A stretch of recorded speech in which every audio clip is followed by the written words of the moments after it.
G'day guys, Cornelius here. How you going? Got Pierre over here doing some work on panels for this shed here. Yeah, he wants to do a video. Here, he'll talk to you.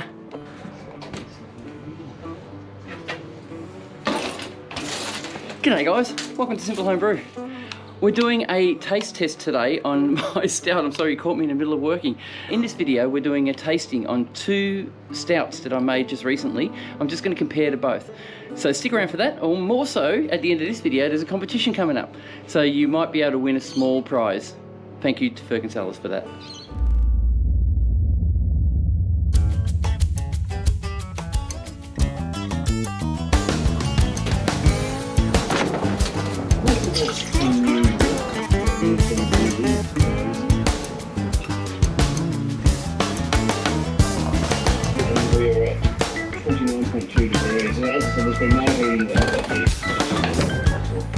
The first one I'm tasting is number 1. The first one I thought was a Guinness style stout. Now, I had comments on my channel from some of the best, people I look up to, and they pronounced that the recipe I'm using is definitely not a Guinness stout, which is correct. Of course, there's a lot of souring and everything else that you have to do to make it nice. It's nowhere near as sweet, but I don't mind. It's still a stout. It's aged really well. It has a good flavouring through it. Fully carbonated. There's probably too much carbonation in it. We need to drop it a bit. But the smell and the taste is really good. I can't really tell you much. It's got almost a burnt taste, as normally stouts would.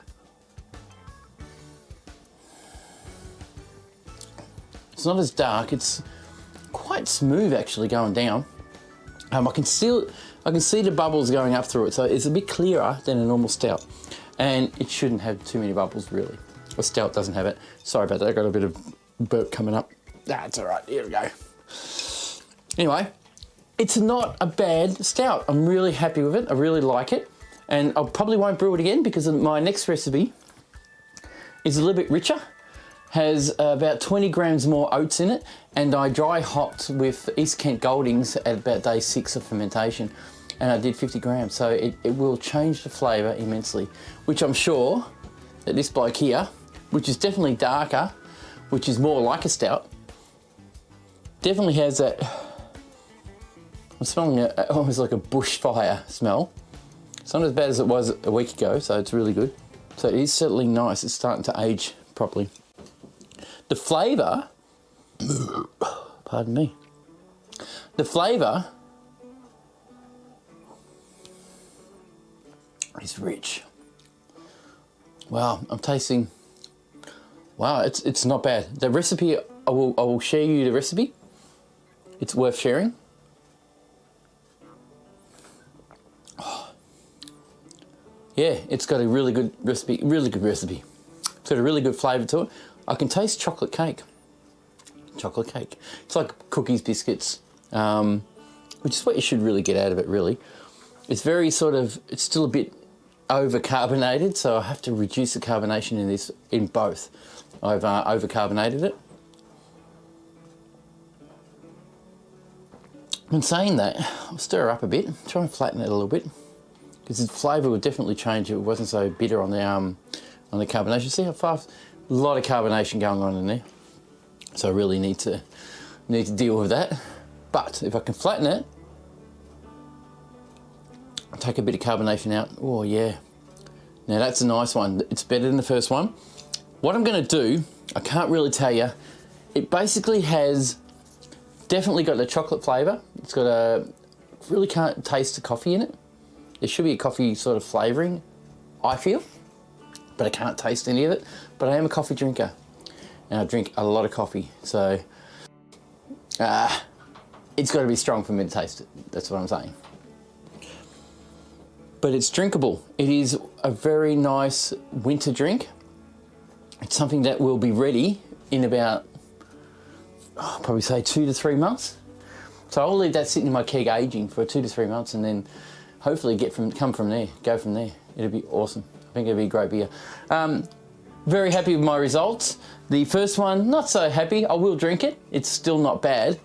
But the second one, yeah, definitely like it. I'm going to keep going with that. Next time I do it, I'm going to use the same recipe, but I'm going to take away or add different things. So I might take away a bit of the East Kent Goldings and add in something else to enhance the flavour. Pardon me. Do you guys have any suggestions? Give me a hoy. Let me know down in the comments. Also, I'd like to give you or make you guys aware that some of you may know that my local brew shop, Firkin Cellars, has decided to approach me and ask me if I would like to become or like them to be my sponsor. So Simple Home Brew is now sponsored by Firkin Cellars Morwell, and it's absolutely brilliant. Really good shop. Somewhere you guys shop, they're online as well as local. So you can call them and they will send you products. They are so used to doing that. I was handed a magazine about, I would say, started this year to introduce me to Froth Magazine, which is a Melbourne-based magazine producing company who focuses on just homebrew, craft beer and beer news of local beer makers and companies who are up and coming and becoming and doing great things for the industry. So as a beer drinker, I really do like what they've got to say. It's great reading.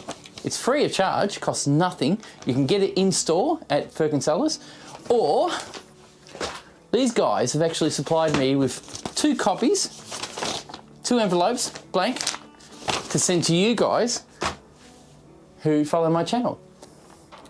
So with these 2 items, I will send them out to you, one of you guys, or 2 of you guys. Basically, I'm going to use a random checker that it's available online.